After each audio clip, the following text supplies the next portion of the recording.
There were giants in the earth in those days, and when the sons of God came in unto the daughters of men, and they bare children, the same became mighty men, which were of old men of renown.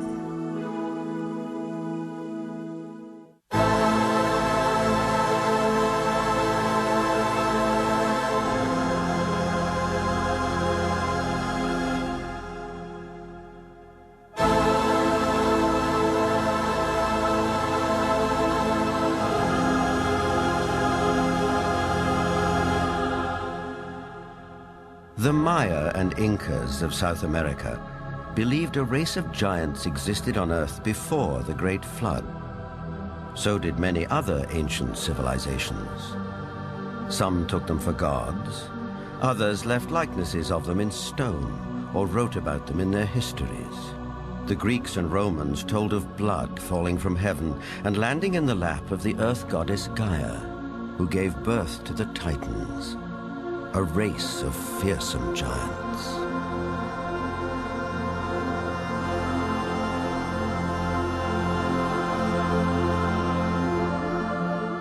Perhaps the most famous of all was Goliath, the Philistine, one of 5 giant brothers. Vendell Jones is an archaeologist with a style of his own. He spent a lifetime tracking down Goliath and the Ark of the Covenant, with which the Jewish holy book of the Midrash tells us the giant made off. Goliath thrashed his way through the Israeli soldiers, ran over and scooped the ark up on his shoulder, slew Pinchas and Hophni, and took the ark back to the camp of the Philistines. It was in this field, 15 miles southwest of present-day Jerusalem, that legend says Goliath was finally slain. Not by a giant warrior like himself, but by a puny boy, David, who, as this 9th century BC tablet indicates, would later become king of the Israelites. David reached into his script. He pulled out this black thing with long leather straps, and he put it on his arm and wrapped it like this, and said, "You have come against me with a buckler and the armor and a shield and a sword, but I'm coming against you in the name of the Lord God of Israel." Then he reached in and pulled out another set of leather straps, but this one had a stone in it.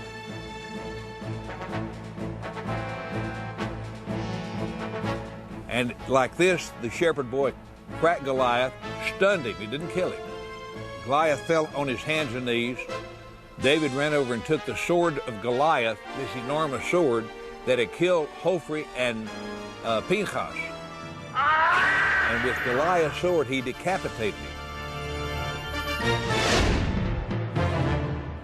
Just 2 miles from where the famous fight took place stands an 80-foot overgrown mound. This is believed to be Goliath's final resting place, though no one knows for sure because it's never been excavated.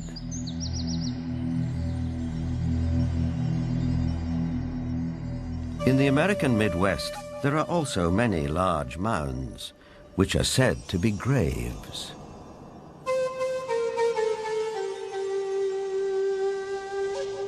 An author who has sold over 15 million books and written extensively on giants is Brad Steiger. Mass graves of giants were opened. Some of the men 8 feet tall, some of the women 7 feet tall, some records of men 10 feet tall, and extremely large skulls. And extraordinarily, some of these skulls had horns, some had extra rows of teeth, some had other what we would call anomalies, but they were extraordinarily large skulls and extraordinarily large people.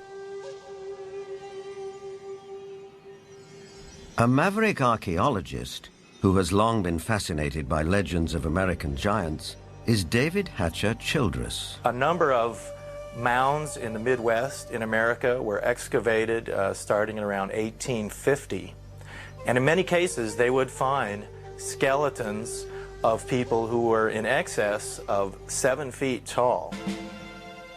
And in many cases, they had double rows of teeth as well as, in some cases, 6 fingers on each hand and 6 toes on each foot. The one that was found in Bridal Veil Falls, California by a group of miners, first they found this wall with very intricate hieroglyphics. They assumed that they were finding gold behind the wall. They broke it down and they found this woman holding a child covered with fur and a strange kind of dust. The same tall female mummified remains have been found in Texas. They have been found in Death Valley. They have been found in other parts of California. These old photographs and newspaper clippings are all that survive of these mysterious giants. Winner of the Newsmaker of the Year award, journalist Jim Mars has a special interest in speculative science. Archaeology at that time was in a heyday. There was everybody that had a shovel was out trying to find something. But what's interesting is that the finding of these giant mummified bodies and giant fossils and bones, really you can't pin to any particular location. They were finding them in Greece, they were finding them in Italy, they were finding them in the Middle East, they were finding them in America. And even if you write off a few of those as perhaps a hoax or a misinterpretation of something else, you're still left with a tremendous amount of evidence to show that there were these giant beings at some point walking the earth.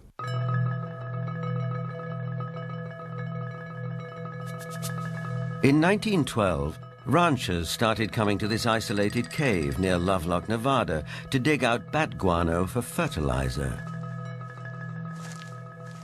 Inside, a surprise was waiting for them. They began excavating the 10 to 15 feet of guano that was here in this cave. They started discovering some unusual artifacts. They found duck decoys and baskets, other things for hunting and fishing in the nearby lake that's now drying up. But then they made some very unusual discoveries, and those were of red-haired giants that were mummified. These giants were 6.5 to 7 feet tall. In many cases, they were mummified, wrapped up like Egyptian mummies, and they had long red hair going down to their shoulders. The ranchers couldn't explain it. It was the strangest thing they'd ever seen. But the Paiute Indians who lived around here knew all about it.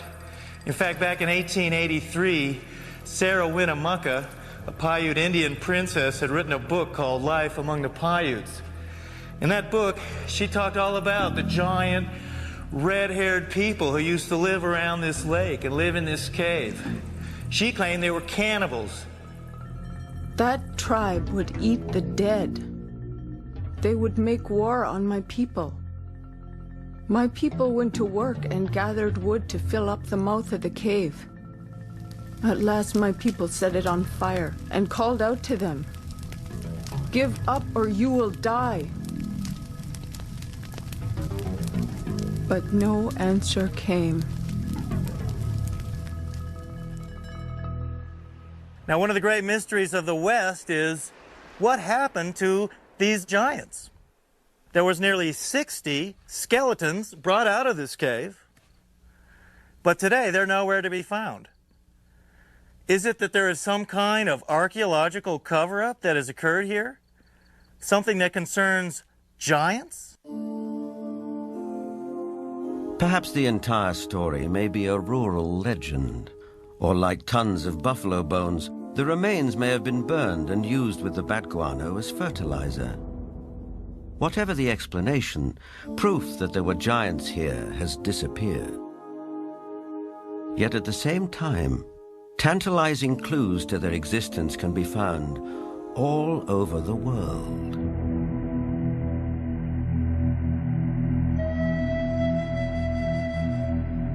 In South America, there are giant figures carved into rock so huge that at ground level it's hard to tell what they depict.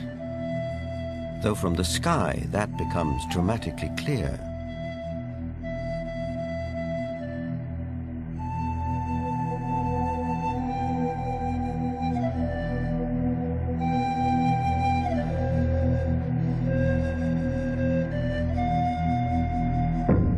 This one in Chile, known as Cerro Unitas, at over 300 feet high, is believed to be the largest representation of a human-like figure in the world.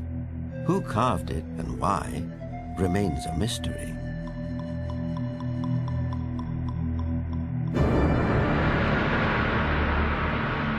Half a world away, in the United Kingdom, other giant figures stare up into the sky.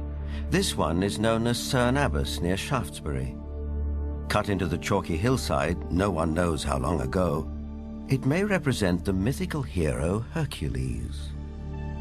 160 miles away, the Long Man of Wilmington, 280 feet from head to toe. It emerges from the English hillside like a giant god from another era. Britain is crowded with such sites associated with giants. An authority on English folklore and the giants of Britain is Jennifer Westwood. In the beginning, in Britain, it was inhabited only by giants. And in those days, it was called Albion. And after the fall of Troy, a hero called Brutus came here with all his men and decided to conquer Albion. And so they battled for a bit with all these very savage giants. And they slew most of them. But there was one called Gog-Magog that they kept alive, 12 foot high. And he had a wrestling match with the Duke of Cornwall called Coroneus. And first one got the upper hand, and then the other got the upper hand. And then Gog-Magog broke some of Coroneus's ribs, and he got so enraged that he just picked up this 12-foot giant, and he ran to the coast, and he threw him over the cliff. And the giant was smashed on the stones below, and his blood stained the rocks red.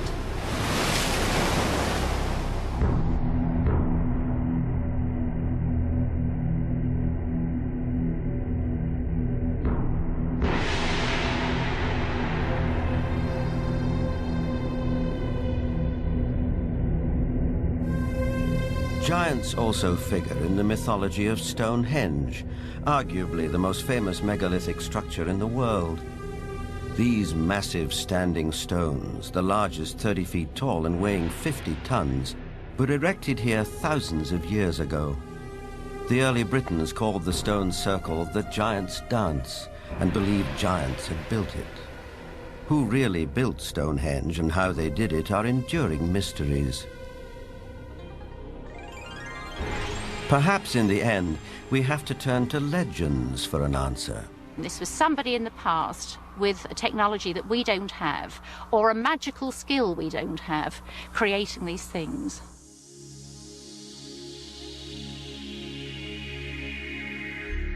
The spiral-shaped Gilgal Rephaim is situated in the Golan Heights, 50 miles from Damascus.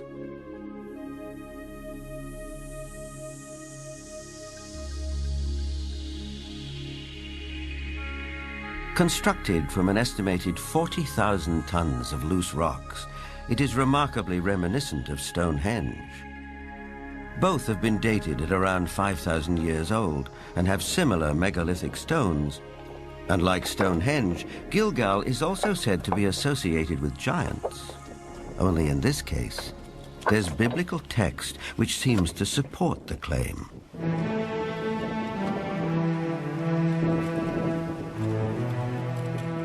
Israeli archaeologist Daniel Herman is investigating the newly opened grave. This is a tomb of someone obviously a very powerful man. Look at the size of the stone slabs used. This must have taken an enormous amount of time and effort to construct.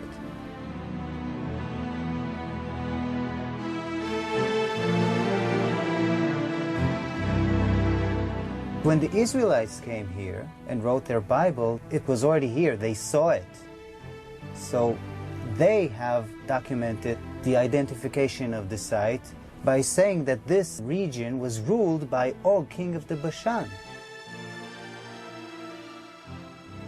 Og is described in the book of Deuteronomy as, and I quote,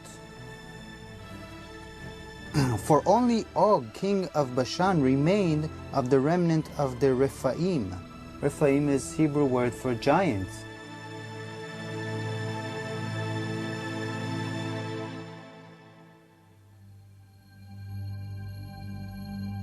The surface of our planet is strewn with gigantic constructions dating back thousands of years. They're in the deserts, on the plains, under the oceans, high on the mountains, like those in South America. I think the world looked like the cities we see in Machu Picchu, Tiahuanaco, Sacsayhuaman. I think it was a world peopled by giants who structured their buildings out of massive building blocks, 500-ton, 250-ton blocks. Massive ruins, the scale of which stagger the imagination, are found throughout Central and South America.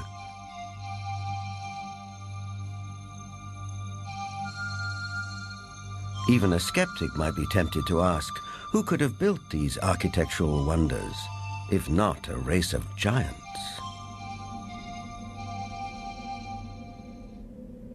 People of the Mediterranean island of Malta have an ancient belief that their island was known as the last stronghold of the giants of Europe.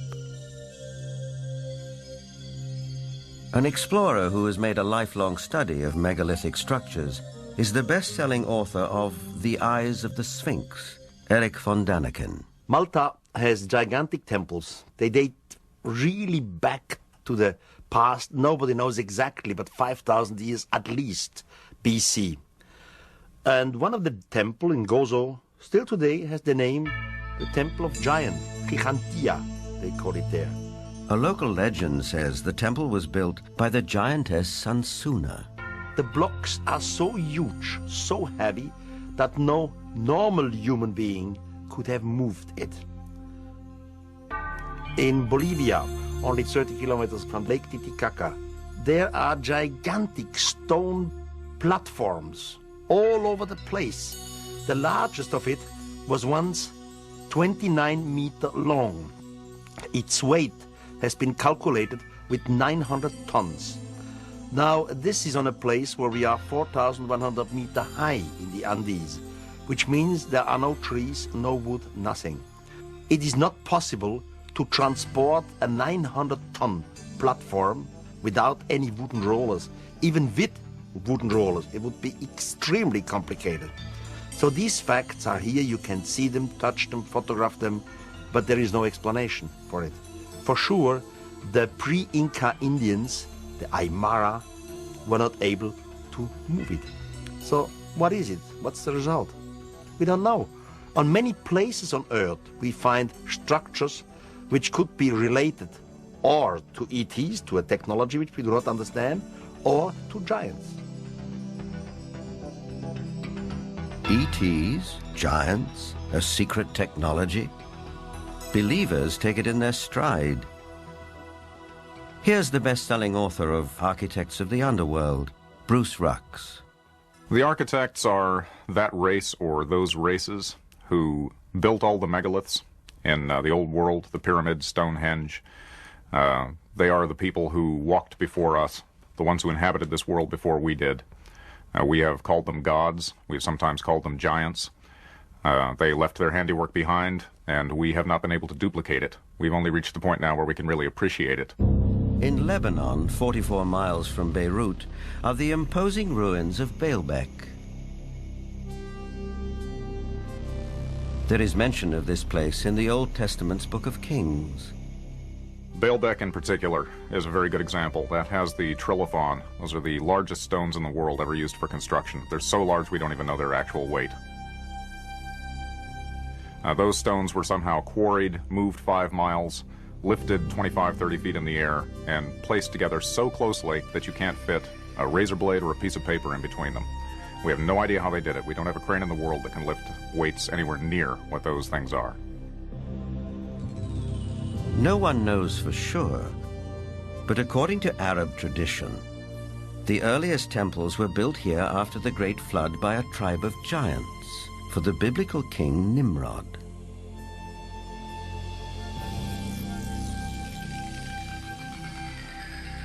But what exactly do we mean by the word giant? Bloodthirsty monsters like the one-eyed Cyclops of Homer's Odyssey? Or the fee-fi-fo-fum ogres of children's fairy tales? Or could it also include peaceable giants, living as you and I do, walking the streets of our cities in the full light of day.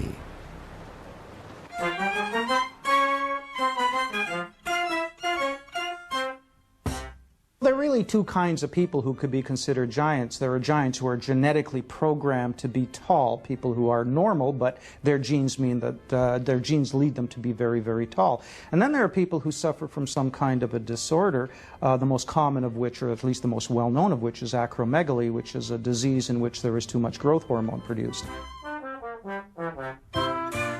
And acromegaly has a lot of effects on the body. It not only leads to excessively tall people, but it also leads to potential problems with the skeleton and potential problems with some of the organs inside.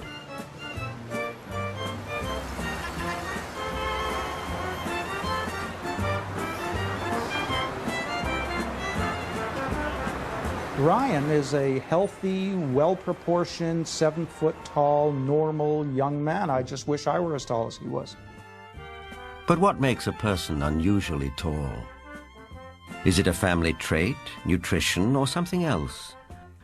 Are tall people just ordinary people of exceptional height? Certainly some tall people are giants in their profession, and if that happens to be basketball, they may be millionaires too. Genuine giants didn't always do so well. Here's Jack the Giant Killer presenting his latest capture to the king. Towards the end of the 19th century, this 9-footer was given to the Russian Tsar as a gift.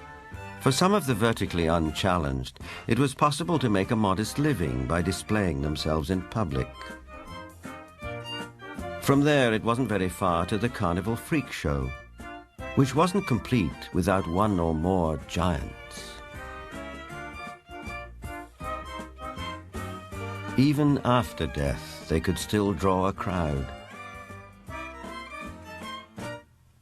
Anna Swan and her husband Martin, both 7.5 feet tall, went on tour as the world's tallest married couple. It probably took 2 storks to deliver their 24-pound newborn. Which brings us back to the question, where do they come from? Is it possible that in the dim and distant past, they can trace their ancestry to a race of giants?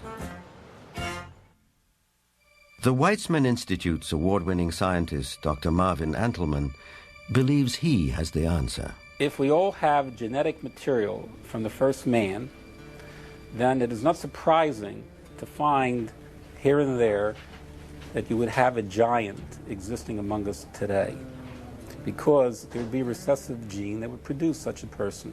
The Watusi tribe, for instance, are very large. The median height for most of their males is close to about 7 feet. They're extremely tall. There are biblical references to even taller people who lived in ancient times. Rabbi Itzhak Marmostin of the Center of Jewish Studies in Vancouver, Canada. It seems quite clear because of the references in Genesis and later on the book of Numbers and also in Deuteronomy, which are all fairly consistent with each other, that there were gigantic beings that seem to stem from pre-flood era.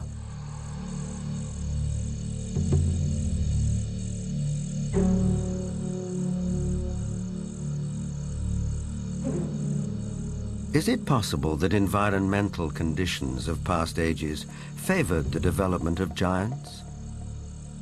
Certainly we know from fossil evidence that some species, like dinosaurs, grew many times larger than they do today.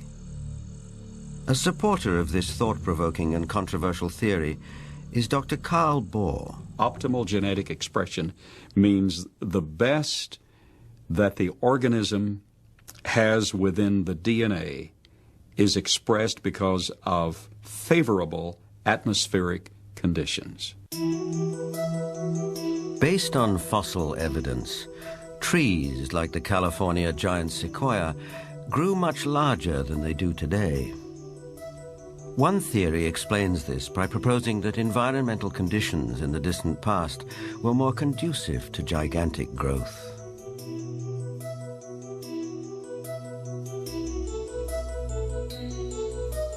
Under these described conditions, plants and animals would live longer, be much larger, and that's precisely what we find in the geologic column in the fossil record.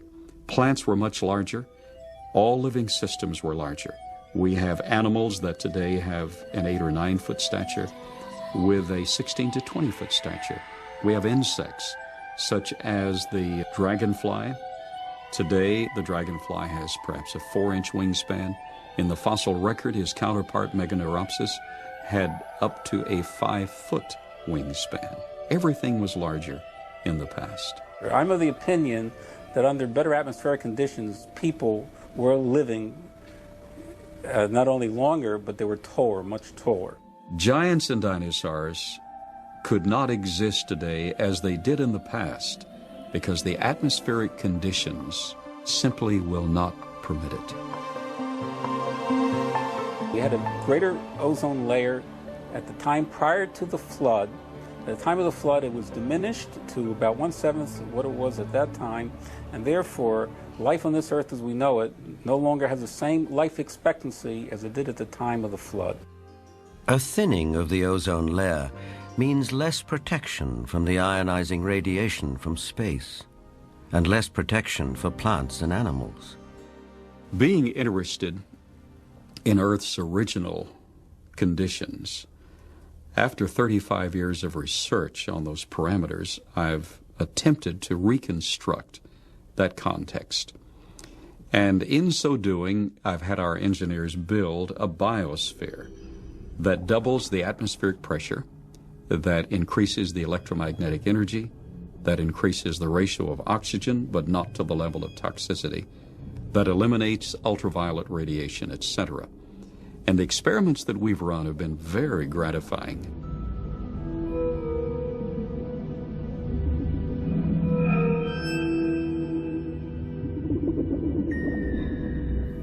In our controlled scientific experiment, we have measured the effects of a pulsed electromagnetic field on biological systems. We have these Pachypiranha fish that normally at 3.5 years of age are about this size under optimal conditions. Yet we have them now in excess of 20 inches, weighing just under 5 pounds each. Under these controlled conditions, we have succeeded in producing giantism at an accelerated rate. Taken at face value, the research looks persuasive, though it has not yet been replicated by other scientists. The conclusion in the tradition seems to be fairly clear that gigantic beings were existing at one time, and that as human history developed, or physiological, emotional, spiritual changes took place, those beings who survived seemed to be of a smaller gene pool. But the possibility that there were other strands of humanity, as it were, seems to be almost explicitly stated in the Bible itself. In the book of Numbers, we are told that after wandering in the desert with his people, Moses sent out scouts to find a place where they could settle. The scouts went north to Hebron. On their return, they reported, "All the people we saw there are men of gigantic size. We felt no bigger than grasshoppers, and that is how we looked to them."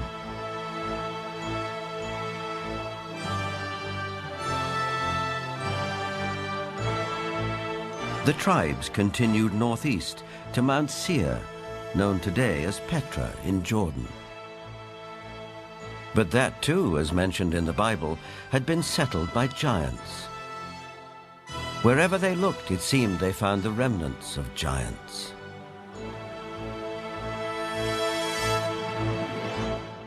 If we look at Scripture, there were giants in the earth in those days.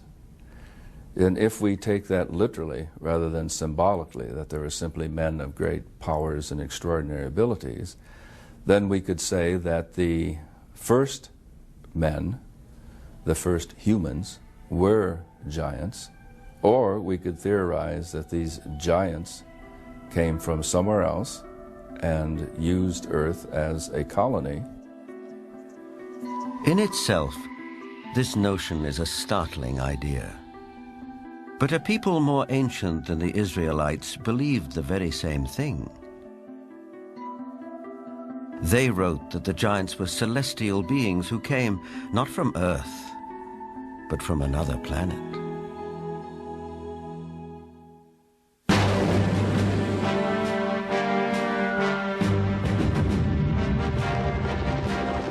This is the battleground of the Gulf War.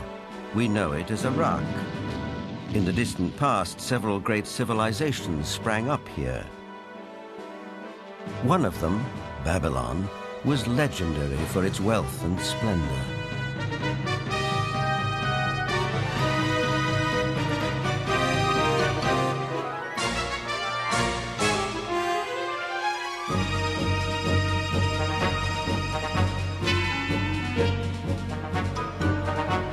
But long before Babylon, as long as 6,000 years ago, another remarkable civilization evolved. Its people were the Sumerians, who had an extraordinarily advanced culture. Their list of first just almost sounds like a whole list of our whole society. They had the first bicameral Congress, they had the first writing, they had the first school systems, and you just go on and on and on. So you have to ask, well, where did all this come from? And I think that you need to turn to the ancient Sumerians themselves and listen very carefully to what they have to say, because what they have to say, not just in one place, but over and over and over again, is that they were taught civilization by these beings that came from the heavens to the earth. They call them the Anunnaki.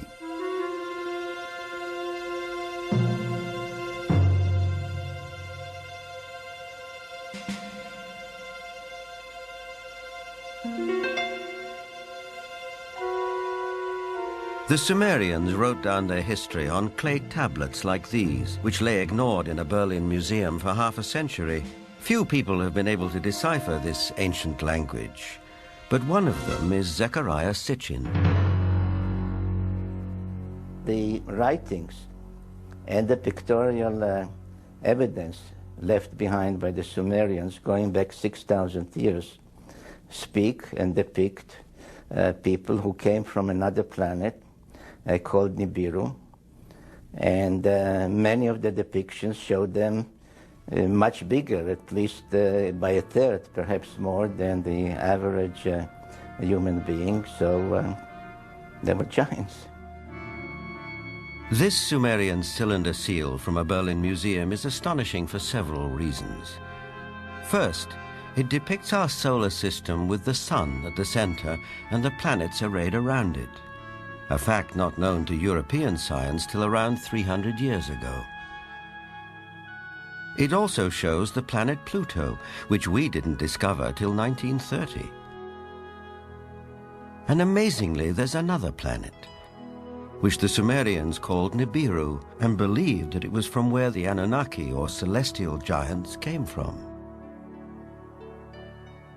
If you look at the three figures depicted here, they all look more or less the same size. But if you bear in mind that this figure of the deity, that he is seated, and you add from the knee to the hip to his size, you will realize that he is about 10 feet tall, a giant, one of those who from heaven to earth came. Looking for signs of extraterrestrial life, astronomers have searched deeper and deeper into the universe. But all along, maybe they should have been looking closer to home.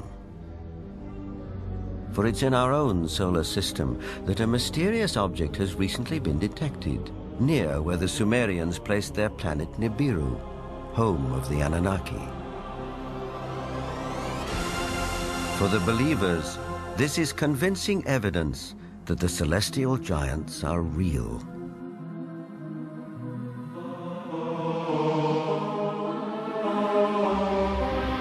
The ancient Sumerian text, just in a very broad overview, basically tell us that more than 400,000 years ago, that these Anunnaki came from space and landed on the earth in the Tigris-Euphrates Valley.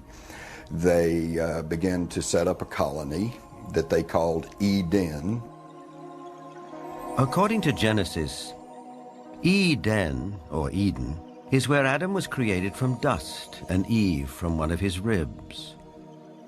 Others, however, have a more high-tech version of how human life began.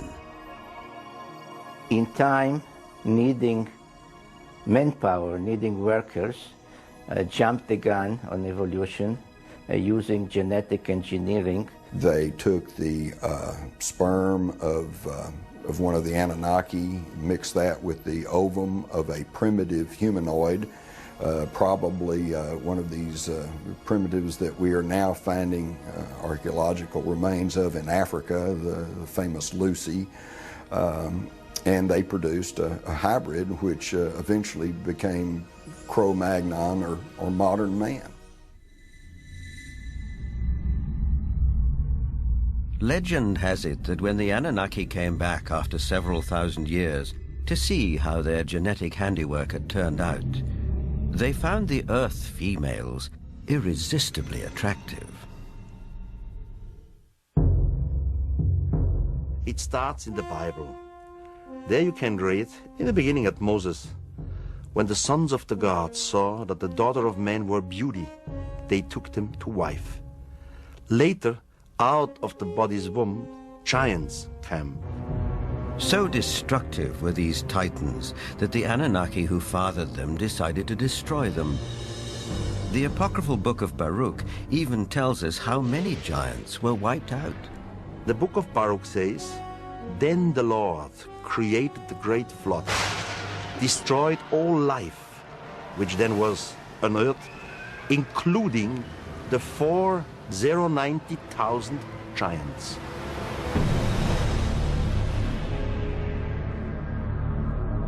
As the story goes, some of the Titans survived, but their reign as rulers of the earth was over, and humans became the dominant species.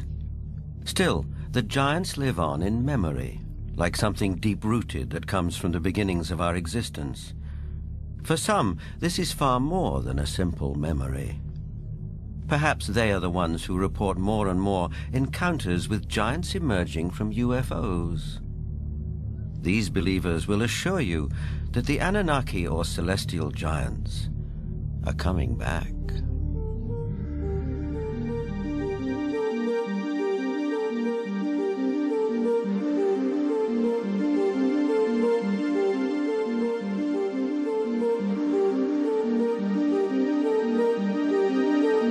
The town of Yatzitz is 25 miles west of Jerusalem. On January the 3rd, 1996, Chief of Security Herzl Constantini was at home when he heard a strange noise outside. When I opened the door, I was paralyzed with fear. I saw a gigantic being around 5 feet wide and 11 feet high. I estimate its weight at about 2 tons. I called the police, and 2 officers came over to the house. They laughed at us and accused me of drinking. But when the trackers came and saw the prints, they stopped laughing.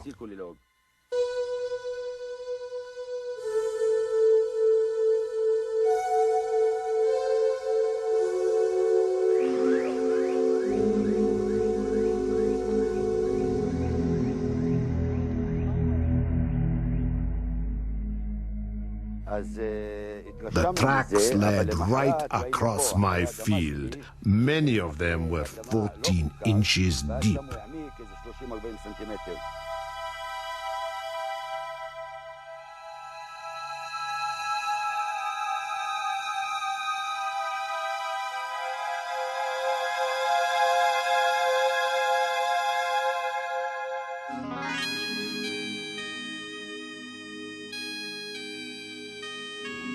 Over the past 10 years, reported sightings of UFOs with giant occupants have been on the increase. Former director of the British UFO Research Association, Jenny Randles, is familiar with these statistics. From an analysis of 15,000 encounters with beings, Giant encounters have increased every single year since the 1965 period onwards, and we are therefore getting far more reports of giants being seen today than we did 30 or 40 years ago. The apocryphal books of Enoch are believed by many to be over 5,000 years old. In them, Enoch writes about how he was taken up to the heavens by two men of great height. In this celestial journey, he also talks of meeting those who from heaven to earth came. Two huge men appeared to me, the like of which I had never seen on earth. Their faces were shining like the sun. Their eyes, too, were like a burning light. Then they took me up and carried me to the first heaven. And they fly with their wings and do the rounds of all the planets. They led before my face the elders, the rulers of the stellar orders. These groups carry out and carefully study the movements of the stars. Enoch is taken up to the sky at least 3 times. In our today's view, we would say he was taken up to a mother spaceship. There he has a discussion with what is called the highest, whatever the highest is. We would say maybe the commander of the spaceship. In other words, Enoch is what we would call a victim of alien abduction. This might seem like a far-fetched interpretation of a text written a very long time ago. On the other hand, present-day accounts by people who claim to be abductees are not so very different. The elders were 6 to 9 feet tall. They had white hair, pale skin, almost albino, light blue eyes, wore white robes, and had no shoes on at all. And they could speak audibly, and they could also speak through mental telepathy. I've checked the owner's manual that came with my brain, and nowhere, even in the small print, does it say that all dreaming will be between the hours of 11 p.m. and 8 a.m. That, generally speaking, it is. But what we know is the brain can generate extremely vivid images, extremely real and lifelike things that are hallucinations. But events in the Russian city of Voronezh can't be so easily explained. In this instance, there were at least 20 witnesses. Could they all have been dreaming the same dream in broad daylight?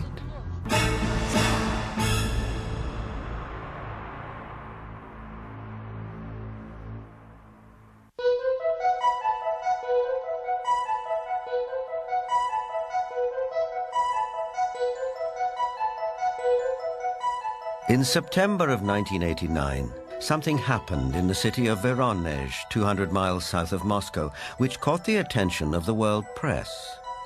For several weeks, strange lights were seen over the city.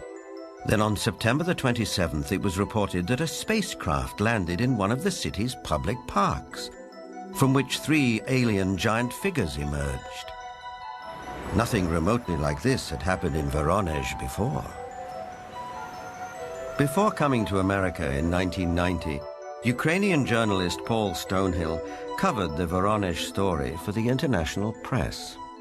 Top Voronezh researchers of anomalous phenomena who include scientists, geologists, and also some military people went to the site immediately thereafter. They were on the site on the 3rd of October studying and collecting specimens.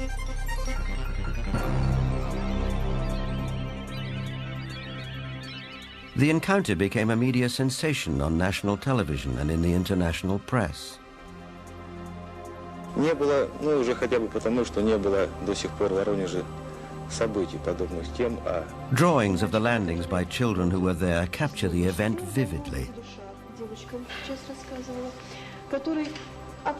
It attracted the attention of the media around the world because it was effectively endorsed by TASS, the Soviet news agency, who up until that time had certainly not given any credence at all to this kind of story. They had the chance to talk to many eyewitnesses, adults as well as kids, policemen, school teachers, students, scientists who had witnessed similar or even differently shaped UFOs. The underlying theme was that giant-like beings exited from strange-looking craft, did some research throughout Voronezh, and were able to get back to their craft and fly away. For once we had a genuine large number of people all correlating with one another, describing the appearance of these giants. So it was not a case of you simply believe a witness or you don't. Here you couldn't fail to believe them because there were so many of them talking in concert. I was standing not far from the main road of the South Park, and I saw this flying object at an approximate height 250 meters. It stayed at the same height and did not move horizontally. I was very interested by all that, because it could not be any kind of meteorological balloon. There was a squeaking sound.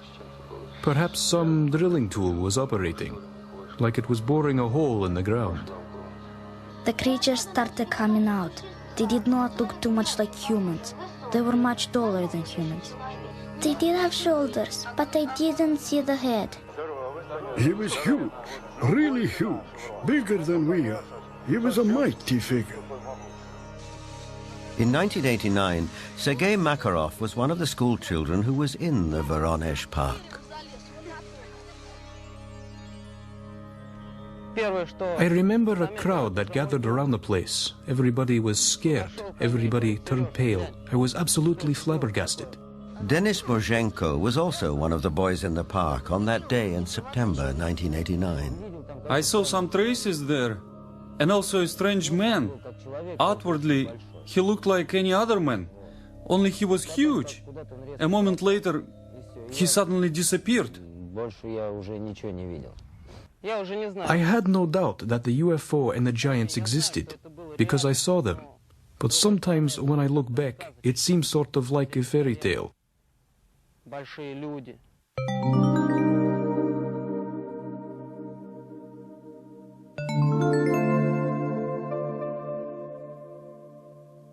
What we're seeing today is very much what we have seen all throughout history. It's nothing new. Anything going on with the UFO phenomenon today is something that has always been around, and you can find it in ancient mythology all over the world.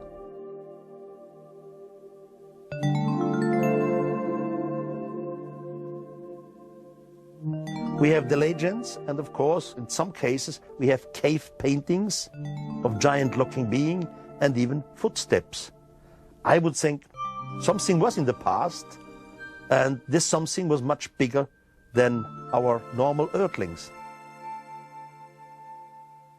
Were they indeed our fathers? They were the patriarchs who came before us, that all the legends refer to, the giants, the Olympians who lived before us.